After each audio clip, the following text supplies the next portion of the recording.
afternoon, everyone, and welcome to the Columbus Metropolitan Club.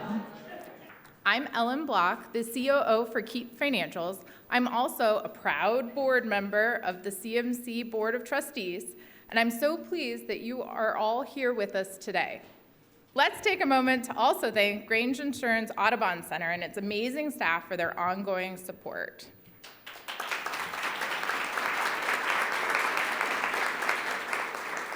Thank you as well to the Center for Human Kindness at the Columbus Foundation and the Columbus Dispatch for presenting today's live stream, which is carried on all of CMC's social media platforms. Thanks all for those supporting today's forum. As Central Ohio grows, the Columbus banking scene is growing right with it. The city is home to banks large and small, including well-known consumer banking giants, and an array of smaller banks, including new minority-owned and women-owned banks now in development. There wasn't applause there, Jennifer. What role does a healthy banking industry play in driving the region's growth forward? Today, we'll enjoy an in-depth conversation on the state, stability, and future of Central Ohio's banking industry. Please welcome Jennifer Griffith, Regional President for First Merchants Bank, Francie Henry, Regional President of Fifth Third Bank, Ilaria Rollins, the proposed CEO of Fortuna Bank, which is now an organization, Jenny Saunders, President of FC Bank, and our host, Don DePiro, President and CEO of the Columbus Chamber of Commerce. Don, we look forward to today's conversation. The podium is all yours.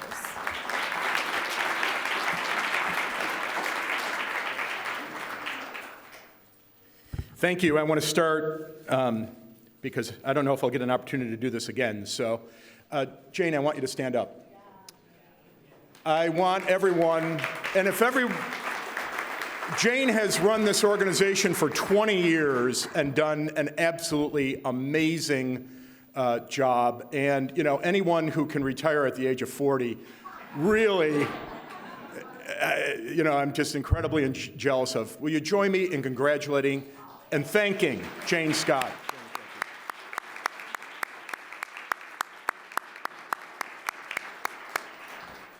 Okay, now that the nice stuff is out of the way, let's talk about the elephant in the room and get that right out of the way. What have we learned from these recent bank failures? How are we, if we are insulated from it in the Midwest, and how do we move forward? I'm going to dive in on this one. All right, thank you. It's been a rough 10 days. It has and it hasn't. So let me just be very clear, speaking for myself, my fellow panelists, the bankers are right in front of me in the room, and all of you, I just want you to know that the domestic banking system is strong, it's resilient, and we are positioned to serve you. So let me just say that one more time. We're very strong, we are well positioned to serve you, and we're resilient. And we've been through these the difficulty that we're seeing here today. Fifth Third Bank has been around 165 years. We've seen high rates, low rates, and everything in between. The two banks that have had issues had very different business models than the lion's share of the organizations that you're involved with.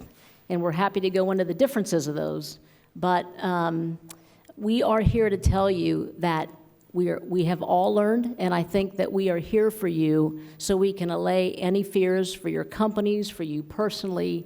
And we felt strongly that we wanted to start the session here today and pivot so we can make sure that you know that we don't want you to worry. Panelists?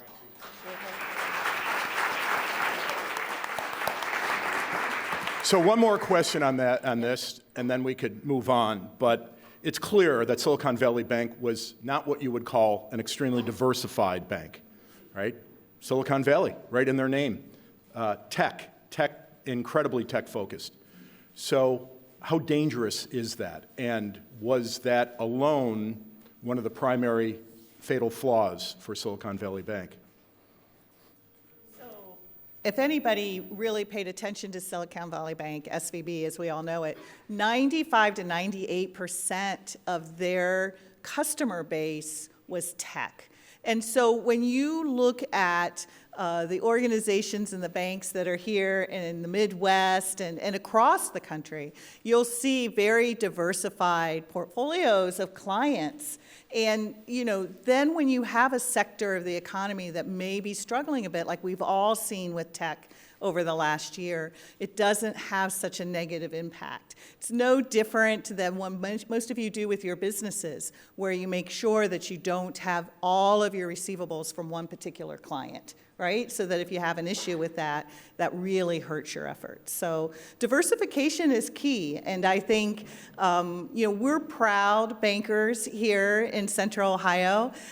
There are so many amazing banks, big, small, and in between, many that are headquartered right here in Central Ohio or the surrounding communities, and at the end of the day, you have all of your bankers here who pick up the phone and talk to them if you have any concerns. They'll be happy to walk you through any issues you might have. But again, as Francie said, we are resilient, it's strong, and we're really proud to be part of our industry and to be here with you guys today. God bless you. Bless you. Trying not to. Thanks, Jenny. Great, fabulous. The four banks represented here are different in many ways. We have 165 years, and Ilaria, maybe 165 days. We have a woman-owned startup bank in our midst, which is absolutely fantastic. So where does Fortuna Bank stand right now? How are you doing in the process? And how do you invest? Oh, absolutely. Thank you. So a group of organizers came together probably about 18 months ago and wanted to bring a de novo bank to Columbus. Columbus is just a great city to be able to form banking. It's a really competitive city, but there's just so much opportunity here. And the team really wanted to be intentional in serving a specific niche, being a bank for everybody, but really be intentional in a niche, and that was going to be women-owned. We know that women lack access to capital at times. They don't have necessarily the network, and financial education is really important. So when we talk about Fortuna Bank's philanthropic arm, it's really all about making sure that we're lifting women, and by doing so, we know that we're going to lift our communities and make our communities stronger. Fast forward about 18 months, the application with the FDIC and the ODFI was filed back in February. We've received our confirmation of acceptance, which is the first hurdle that we need to move past to be able to know that we're still moving along in the regulatory process. We did get nervous about 10 days ago when everything started to happen and the banking industry started to get a little bit of a shakeup, wondering what would that happen to us. We know regulators are conservative in nature, and would that slow our process? And we continue to be pleasantly surprised. We're moving into field examinations. I'm getting my fingerprints done today, and we believe that we will have conditional approval somewhere around June, and at that time we will be able to formally raise capital. We're making investments into the bank. You can become a shareholder at the entry point of $10,000. We did that intentionally because we would like to have a large investor base who then in turn become clients and who are members of our community and we can help everybody grow stronger. So more to come, but it's been pretty awesome process so far. That's great. Congratulations. And let's hear, absolutely.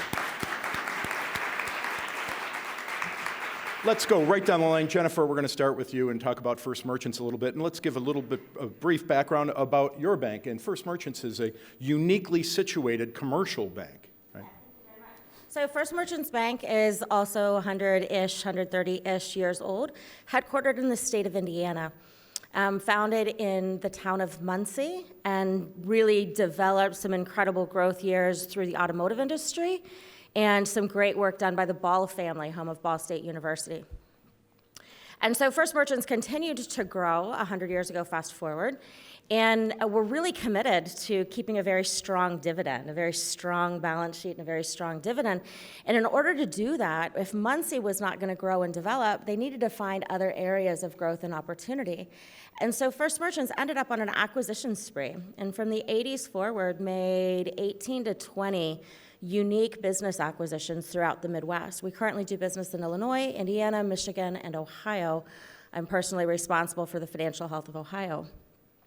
By making these acquisitions, we were able to strategically identify what were the gaps in our balance sheet and what did we need to supplement. So sometimes we acquired a bank that was really rich in deposits, and other times we graduated and picked up a bank that was really rich in commercial activity.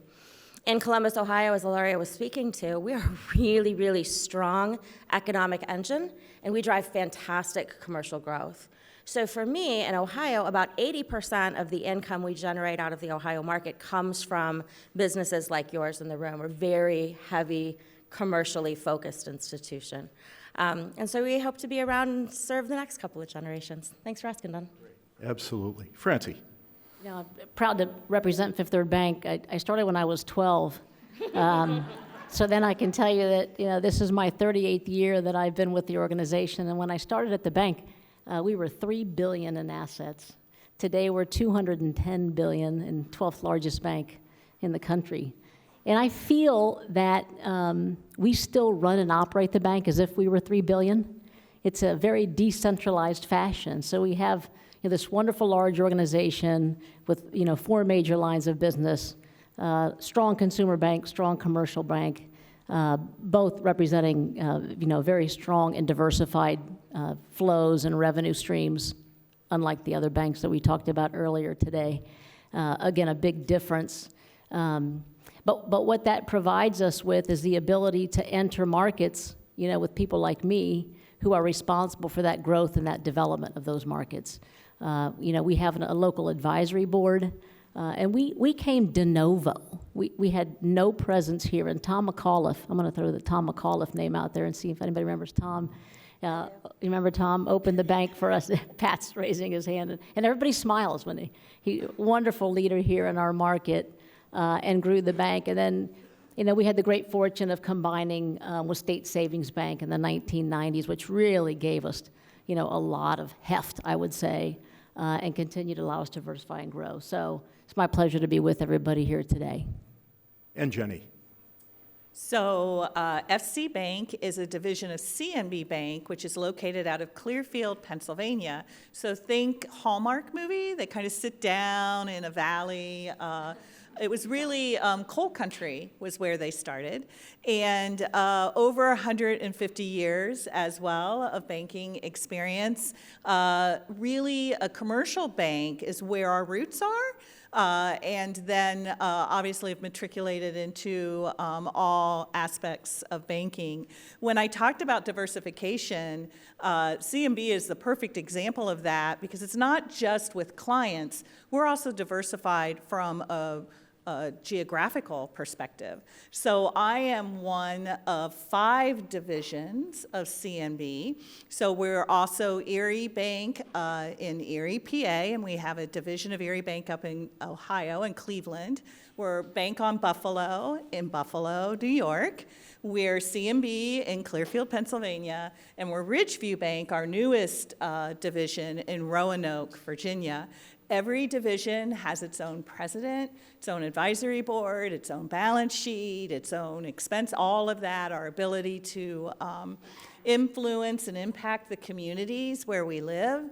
So that we always have local leadership and local decision making. So, and it's an honor. I know it is a competitive market, but it's also an honor to be able to do business here in Central Ohio with all of the banks that we have. Every institution here, regardless of size, has a very specific role to play in ensuring that our economy continues to be so strong. And now with Intel coming in and all the I know, but Jenny, it's, way ahead it's, all right, I'll stop. I'll stop, Don, I'll just stop. He hooked me.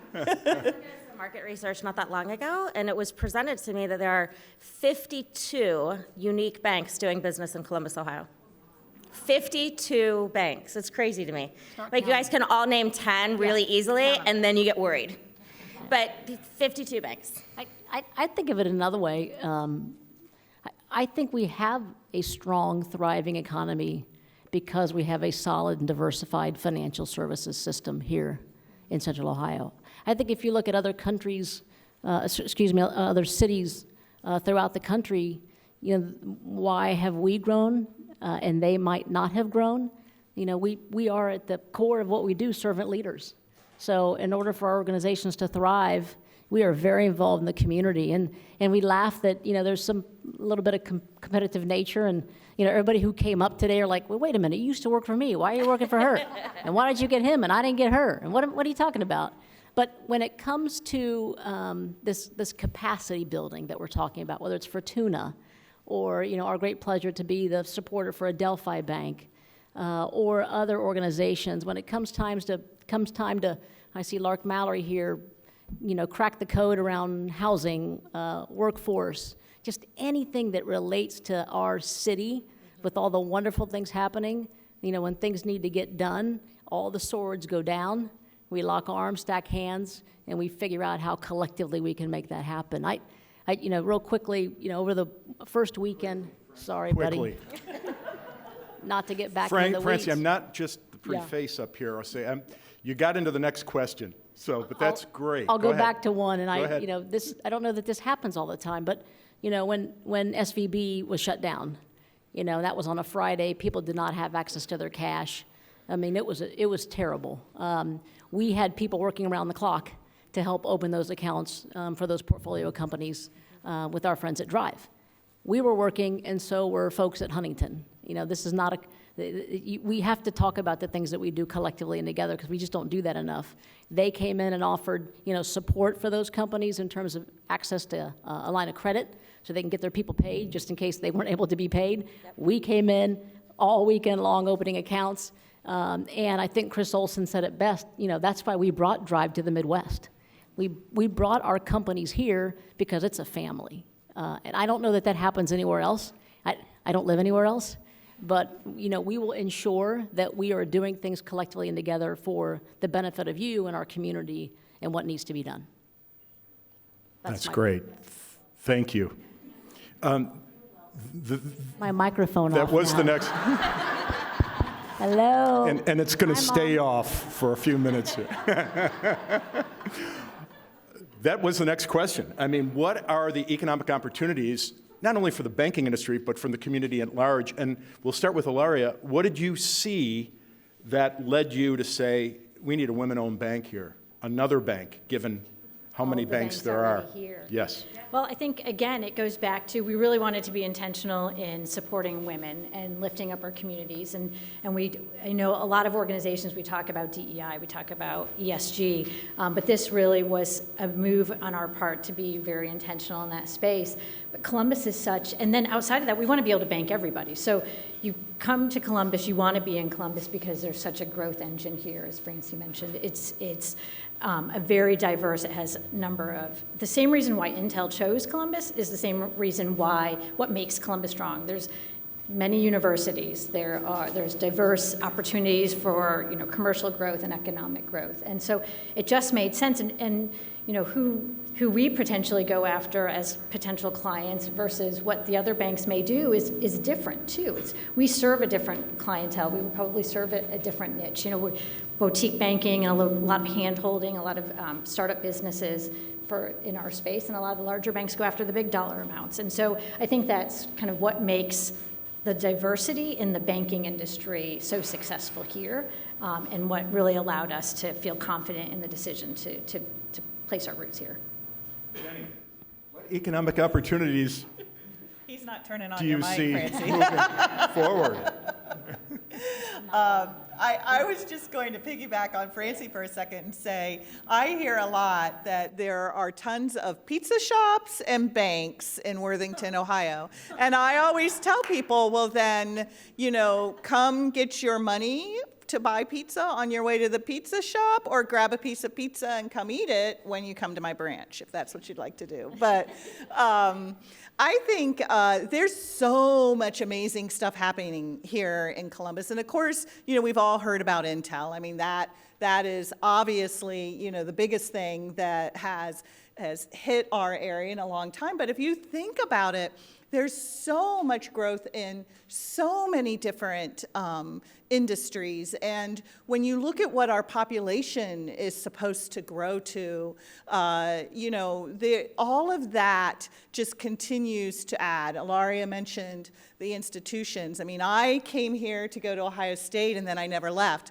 How many of you came here to go to school and never left?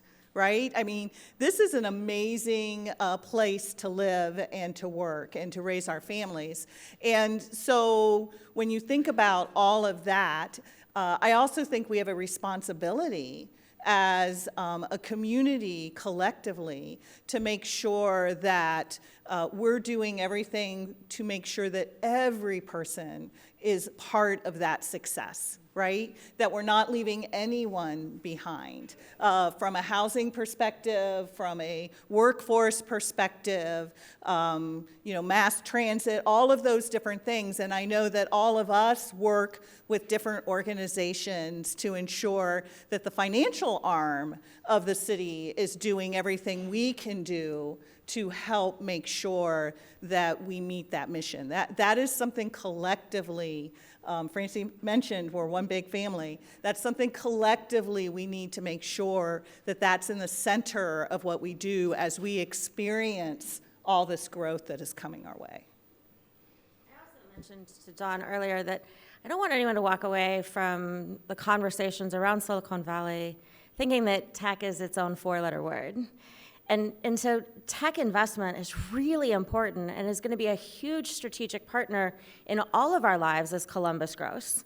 And you're going to find advancements in tech, whether that's happening in the manufacturing floor or it's happening in electric vehicles. So Intel needs it, but so does everybody else. This is how our future is going to participate.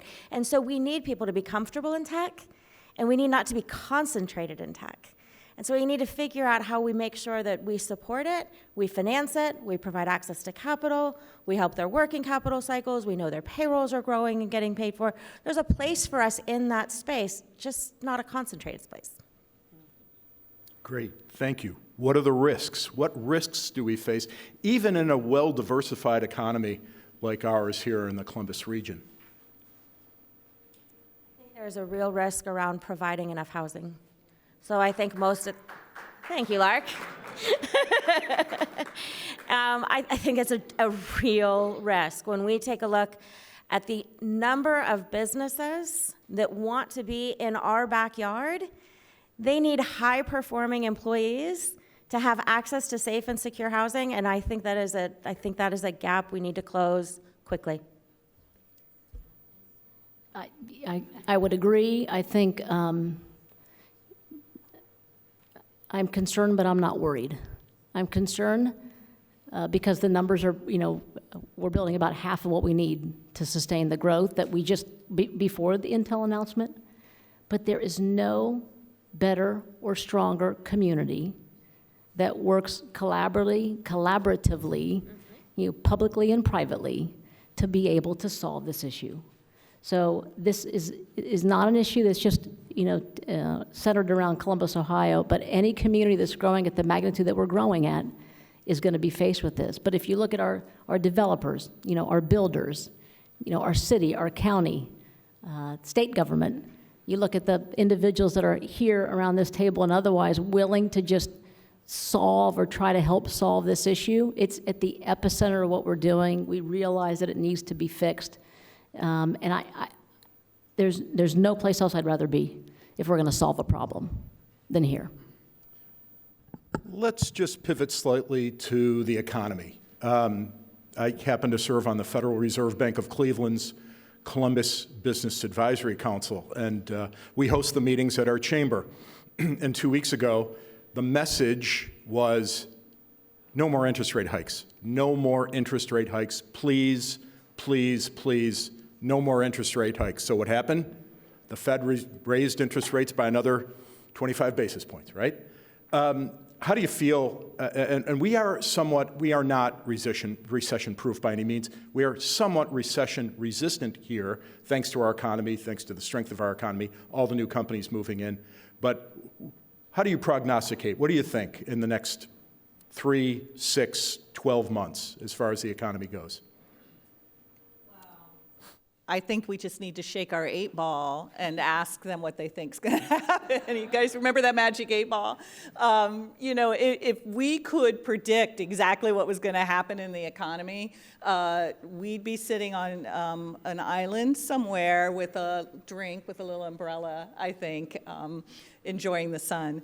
It's hard to determine what the economy is going to do, right? I mean, if we could figure that out, that would be great. And I think the other piece around that is we're in a post-pandemic spot as well. So some of the tools and the different metrics and the things that we're looking at to try and help get the economy where we want it to be, drive down inflation, some of those things, they're not acting the same way they did before the pandemic, right?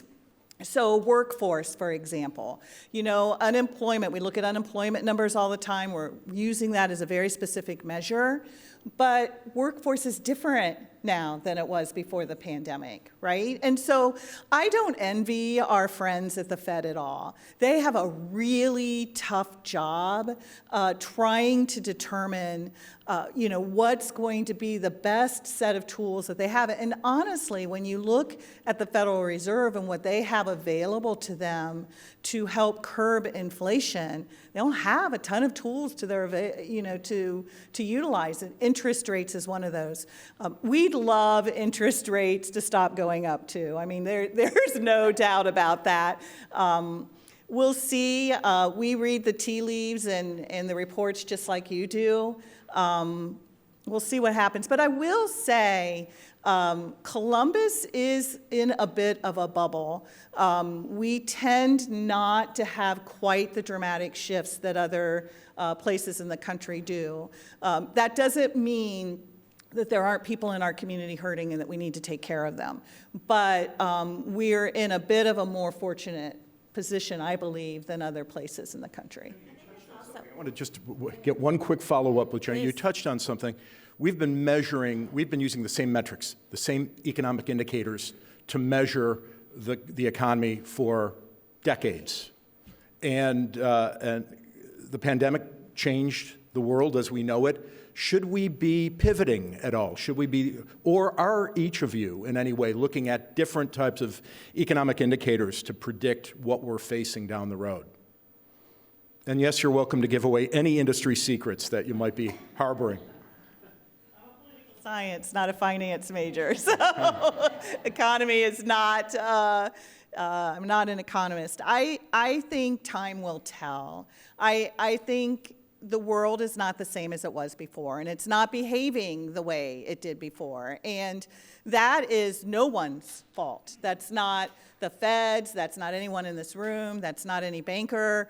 We're trying to figure it out, right? And I think the further we get away from that event, the more we will learn about what sort of things are really great indicators in the world as it is today and how we proceed. But, you think about pre-pandemic, to Jennifer's point, we weren't using Zoom. We weren't using, the speed that information comes out now and all of those things. They were kind of moving along, but now it's like, right, I mean, any one of you can pick up the phone or, and somebody's probably tweeted something about something somebody said here already. You can be like, oh yeah, I was here, while the event is happening. So I think time will tell, Don. We're just trying to figure it out.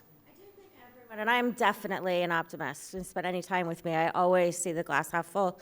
But seasons of correction don't last as long as seasons of expansion. And so when we think about this season of correction that we all need to absorb in the coming months, it will not last as long as the expansion that's on the other side of it. It just absolutely won't. And so realizing that what we're being asked to do is to modify behaviors for a short period of time for the long-term gain, that shouldn't be an unfamiliar idea to you. I also think that many of us were able to invest in assets at 3%. Anyone here have a mortgage that starts with a 3? And how many have a mortgage that starts with an 8? I mean, it's real times. Well, anyway, those mortgages that start with a 3, or the cranes, or the multifamilies, whatever it is, we haven't scaled those assets yet because the world shut down. And so we got to take it out for a ride. The fixed assets are still cheap. We have not scaled the fixed assets that you guys all got to invest in at the 3% number. And so when we get this pause and we get to play with expansion on the other side of it, we get to do so at really dirt cheap fixed interest rates that never got to scale. And right now your working capital is super expensive, and you might delay a fixed asset purchase because it might be that the one you already bought hasn't been used to its highest utility yet. And I think there's ways we all can think about how we are leveraging the capital we have today, whether that is liquid or fixed, and figuring out what we're going to do with it when we get to benefit from the expansion, which can't be that far away. So thanks for asking, Don. That's great. Francie? The only piece that I'll throw in there also is these moments when they're challenging are really also moments of opportunity for innovation. And I think going back to when you look back, where are we today versus where were we 3 to 5 years ago? We have moved very much forward, but we still have to now dissect what's happened and really take that opportunity and find kind of best solutions associated with it. Yeah, the only thing I'd say is, I think Jenny brings up a great point. I think the liquidity that was put into the system, to make sure that we could get through the COVID that we were experiencing has created some balance sheets that were a little stronger. So on the consumer side, what we're seeing, although we're starting to see credit card debt rise, the overall debt composition of our consumers is still a little less than it was pre-COVID. On the commercial side of the business, we still see relatively strong balance sheets. So again, I believe that the rapid rise in rates that we're experiencing today, they'll have a tail effect. I mean, it's going to hit, but we think we were predicting kind of a recession that might be a softer landing. We're now saying more of a mild recession, but because the liquidity that was put into the system still seems to be there, although other factors are creating some stress, whether that's wage inflation, workforce issues, companies have been very resilient and been able to bake that in. So again, then you kind of put a little gate around what we've got here in Central Ohio, and you hope the same. But the lack of supply when it comes to just basic needs in terms of housing that's creating the stress on the system is something that we're all going to have to just kind of figure out and deal with. I mean, the last thing I'd say is that you just think about yourselves. We get really caught up in the economists say, but they said, well, gosh, why didn't you anticipate rising rates? Why didn't you anticipate the cost? If I'd have told you today you're going to pay $5 for 12 eggs, you'd have thought I'm crazy. That's a rapid rate of inflation, right? It's a little bit like what we're dealing with in the system with 9 rate hikes. I'm not saying it's wrong. I'm not saying it's right. I'm not, God forbid, my economist at Miami University be laughing if he hears me talking about the economy after he looks at my grade. But, what I will say, this whipsaw that we're all dealing with, and that's why I think it's so important to have relationships, and the relationships that you have with your bankers, with your advisors, with your accountants, with your attorneys. Sometimes you just got to turn the TVs off because they run on sound bites. And get to your trusted advisor. And if you leave with anything else after today, other than, let me just repeat myself, the banks are strong, resilient, and positioned to serve, we will do that throughout this, this next iteration of what we're going through. It's just, things are happening at breakneck speeds. I've never seen, and therefore, we all need each other. And you've got, lots of support here in the Central Ohio community, so thank you. So generalizations are hard to come by here, but if there was any assumption, if we do enter a recession, it may be slightly more short-lived and a softer recession than maybe was first anticipated. That was my 2 cents. Okay. The world according to Francie. Write it down. I agree with her. I'm told we have one more question before we go to audience questions, and we practiced a lot. We planned a lot for this, so I want to run through these quickly to see if there's... where are you drawing your talent from? I mean, at the Chamber, what we hear from our 2,300 members constantly are workforce. How's it going?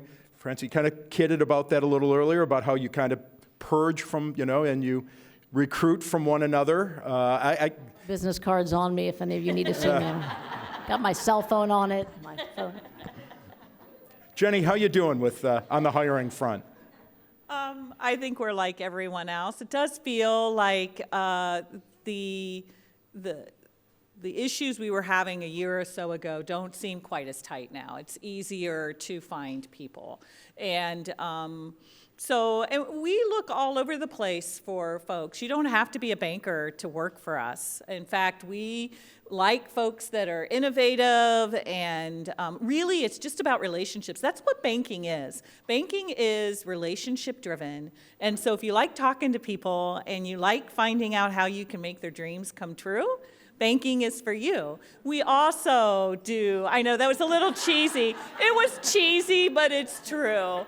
But, you can be in marketing, you can be in IT, you can be, somebody that's driving how to make mobile banking better. You can be somebody that goes out and ensures that we're lending, or you can audit, or you can be in finance. I mean, you literally can be in anything in banking that you want to be.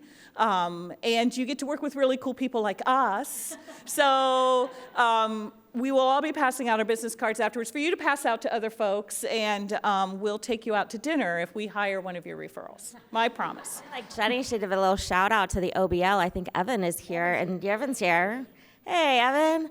Done an amazing job at exposing an audience with our governor to help people understand that banking jobs are all jobs. A lot of people think about a commercial banker, or they think about someone on the line, or they think about their mortgage loan originator, but there are a lot of jobs you've never heard of. Anyway, all the jobs are all the jobs. We've been really successful, though, growing internships. I'm really proud. I hope everyone takes advantage in your own backyard. Think about investing in internships in your business. It's a great place to spotlight talent. I'll just say one more thing, because I can't stop, but it really is. I'd steal it from our CEO, and he's got me thinking. It's a very noble profession. We have the great fortune of helping people in terms of their financial health and well-being, and then we become the dream managers that we know what you want, and we will help you achieve that goal, and then ensure that it's transferred to the people, places, and things that you love the most. And it's a pleasure to be able to serve. The last thing I'd say is, I think, unlike most people believe, I'm a student. We can have 10 to 12 different careers right within the four walls of a bank, and they don't even look or act the same. I'm living proof of that. So after 38 years, I think I did the math. I've had 12 or 13 jobs. Now, don't talk to my old bosses. Maybe it's because I wasn't cutting it, so they just kept moving me along. But the diversity, the professional development, the things that you can do, the servant leadership, it's wonderful. So that's the commercial. If you notice, no one said specifically what they're doing to identify talent and retain talent. So no secrets divulged there. All right, I have to ask one more, because being an old school guy, I still love walking into a bank branch and seeing the teller. I don't know, they're not tellers anymore. Universal banker? Universal banker. Yes. What's the future of bank branches and, walking in and seeing your banker face to face and making a deposit, taking a withdrawal? They're not going away. So It's a people business. So whether you want to come into a branch, whether you want to do it on your phone, whether you want to do a Zoom meeting or a team meeting, or we're meeting you out for coffee or breakfast, it's a relationship business. And where banks are evolving is we want to make sure that you're able to do banking on your terms, the way you want to do it. And, it used to be that you had to come into the branch, right? And everybody would sit at a desk and you would sit at the other side and, wow, really welcoming, friendly, kind of thing, right? And you usually needed something. You needed a loan, you needed money, you needed a deposit, right? And you had to come in and talk to us. Now we're sitting at tables and we're sitting side by side and we're having conversations and we're working together to help you find what it is you need to accomplish. And I know I was cheesy when I said that we're dream makers, but when you think about banking, right, most people don't know banking the way we do. I mean, we're in it all the time. We know the ins and outs of a debit card or an ATM machine or any of those things.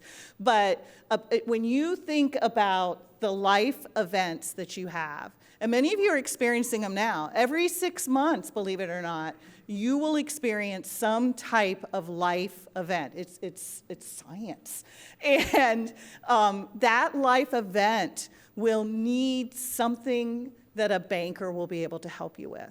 So whether it's buying your first car, whether it's getting your first home, whether it's going to college, whether it's getting your first business, building your building, succession planning, looking to retire, or leaving something for your loved ones, a banker will help you along the way with every single thing of those. So when I say it's a relationship business and we're dream fulfillers, it's really true. And so banking's not going to go away. It's how you want to bank, what you're most comfortable with. That's how it'll be. That's great. As is our long-standing tradition here at the Columbus Metropolitan Club, we take questions from our audience. So please state your name and ask away. Thank you so much, and thank you to our great panelists today. I like the bank branch question. I enjoy banking on my phone, but I also like to be able to walk into a branch where people know my name. So I like both. Oh, thank you, Jane. The question, which I'll get to now, this is from our live stream audience, Steve Reynolds. Steve Reynolds asked, even if SVB was different from anything we have here in the Silicon Heartland, will banks' reactions to such a spot crisis translate to a tightening of available credit, i.e. commercial loans? No. Commercial loans are a strong engine for all of our banks. And the commercial bankers we employ are really smart and helpful. And if there's going to be a tightening of credit, it probably stems from the cost of credit. So rising interest rates might have been one of the arrows that hurt SVB. Was not the only arrow for certain. And the cost of borrowing money is absolutely an indicator of how far you're going to go in any given season. So I think if there's a limiter, it's rising interest rates and not relevant to what happened at Silicon, my opinion. I would just add that I think we have anticipated, and that's why the resiliency is around this table and here. And we're here when rates were going up. And if you turned on the TV this morning, which I told you not to do, the market's saying they're going to go down, and prudent financial institutions have hedged the ups and the downs and are going to be prudent and available, and the credit's going to be there for the borrowers that need it, period. So based on what's just happening or what's just happened, are you anticipating or do you think that there's a need for any reset in some of the regulations for banks? So I think there's going to definitely be a postmortem here that needs to take place. So I think we are so focused on solvency and capital ratios. This was not that. This was a liquidity issue. So to think that there isn't going to be some work to be done to ensure that this doesn't happen again, I think it would be foolish. We welcome the regulation. you know, we're generally rule followers, so we welcome the ability to ensure that this doesn't happen again. And I think we're all involved in making sure that, you know, we have the right solutions there so this doesn't happen again. Investor in SVB not tweeted encouraging other customers to start taking their money out of that bank, could it have been saved? I mean, that created a run, social media created a run on that bank. No matter what, a run on a bank is bad, no matter who they are. And so certainly the run on the bank was a really sharp arrow. The solvency thing that Francie was just talking about, every one of us make assumptions about what our own organization's liquidity can do for you. And the assumptions are exactly that. And the assumptions get oversights. And the assumptions and the oversight comes in, and the board and the directors and the regulators, they all come in and they say, your assumptions look conservative or your assumptions look risky. And then you mold your assumptions, but they're always assumptions. It's like the magic 8 ball that Jenny was talking about earlier. And so we probably learned that SVP might have made some inappropriate assumptions, that regulators might have been able to tweak that idea and change the outcome. But absolutely, if there was not a run on a bank, I think it'd be open. 42, I think the number was 42 billion that left between the 8th and the 10th. That's insane. You know, that was fast. On social media. It was fast. Hi, thank you panel for presenting today. Jordan from VRG Companies. So one of the questions was asked about the risk to our market, and the housing piece came up. Now, as we well know, multifamily development is often difficult to develop without incentives, but there's also issues facing developing single-family housing in our region, whether it be around Columbus or around some of our other county seats in a regional area. Kind of delicate way to ask this question, but it can be often difficult, as I hear from some of my peers in the home building industry, getting things approved and getting housing developments off the ground in some surrounding communities. What, if anything, are our financial institutions in our market doing to help facilitate or advocate for the need for housing as it relates to our local economy's health now and into the future? Wow, that's a big question. So I think we are actively involved in conversations with the city and organizations on housing and how we can assist with that. I think all of our institutions are involved with affordable housing. We're involved with different organizations that provide housing to be able to help fund that. And then we're working very closely with developers to continue to look for opportunities, you know, where can housing go and how can we help support that? So it is something we all talk about on a really regular basis. And I think your question could be twofold. And one is, what are we doing about affordable housing? What are we doing about housing developments? I mean, we have a shortage here, and we'll have more and more people coming. We're going to have more and more urban sprawl. So how much of it needs to be, you know, how much are we going to live with density? I mean, how much are we going to be okay with that, right? And then how, if we continue to sprawl outward, how are we going to get people from where they are to where the jobs are? I mean, we didn't talk about transit today. And, you know, I think CODA does a really nice job, but, you know, there's lots of conversation about light rail. There's conversation about, I think our city is too dependent on cars, right? We know that. And, I mean, one of the best things about the pandemic was when I drove to work, I was able to get there in like 3 minutes. I was like, woohoo, this is amazing, right? And I realized when the city opened back up when I couldn't do that, although I think the Starbucks was the first thing that taught me that as I stood in line. But how do we get people from that housing to where their jobs are too? Because we're going to have to sprawl out, I think, a little bit.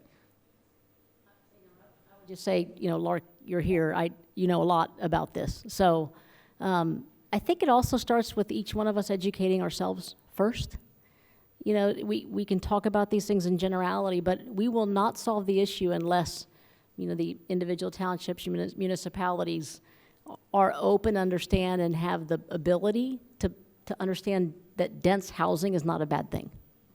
If we can't help educate ourselves, then to help educate others, we will never solve this unless we work on this density issue. And that is still dictated, by those local townships and municipalities, et cetera, et cetera. Then the rest of it, I think, will unfold, the financing of it and the hows and the whats. But I had to spend a lot of time to educate to educate my team first. Like, okay, what does it mean? Is it good? Is it bad? What are the after effects of it?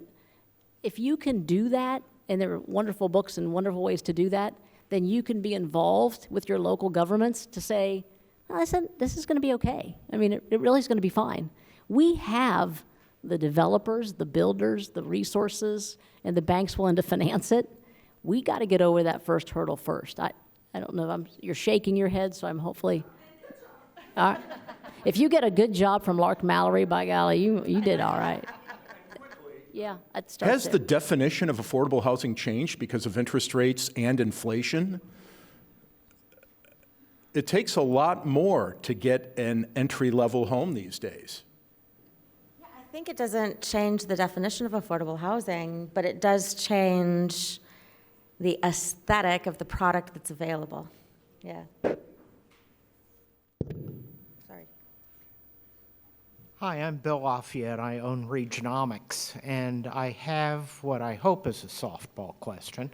I've said a lot of time that we could be better in business formation than we are. We need to be stronger.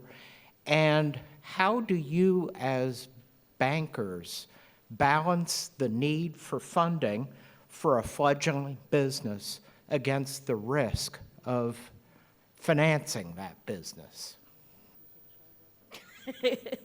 Commercial banker in the room. They're drawing straws back here to see who's going to answer this one. So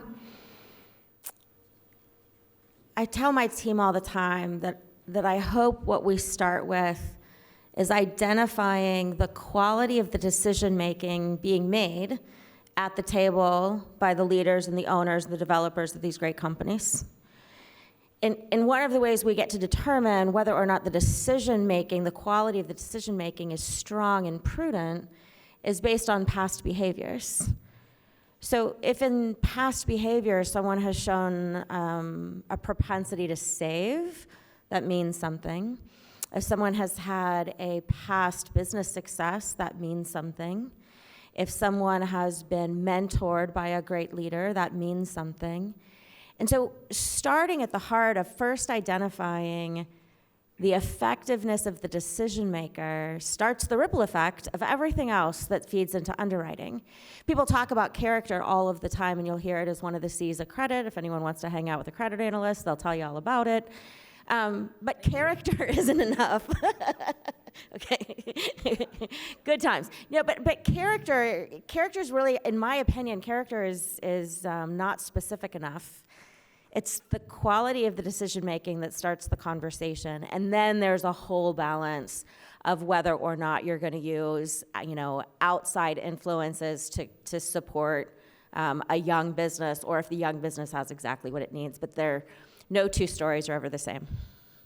Staring at one of our best and brightest business bankers who's in the room here today, Jessie Beck, and I think what I see her doing very, very well is you can't lead with the no. If you can at this particular point approve this credit in terms of what's in front of you, it's not no, it's what if we did other things. So a lot of it is building the capacity, financial education, financial literacy, bringing other partners that can help and support those decisions.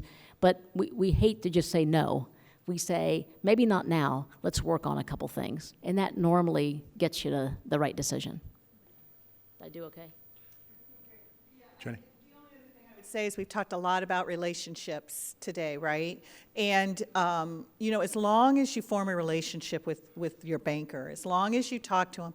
And the other thing I would say is if you're running into maybe a bump or a speed bump in the road, let us know right away, because we're here to help you. We're here to be together, side by side, to help the business move along. But it's always about trying to find a way to say yes.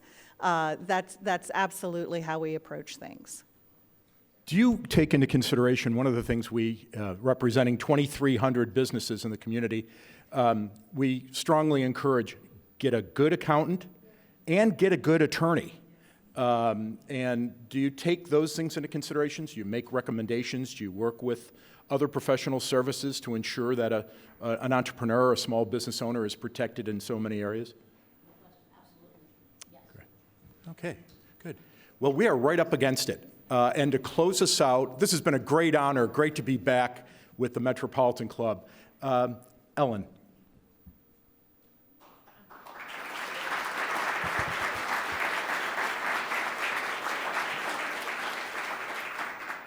Well, I hope you guys enjoyed today's forum, and I hope you guys have all taken note to go home and call your favorite banker.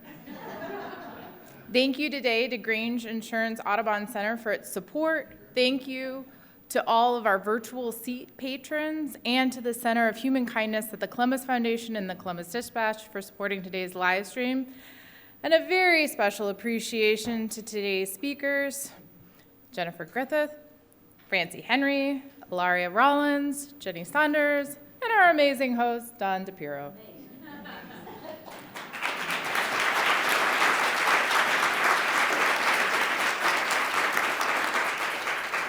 Please make plans now to attend next Wednesday's forum, 500,000 Latinos Growing Impact in Ohio, right here at the Grange Insurance Audubon Center.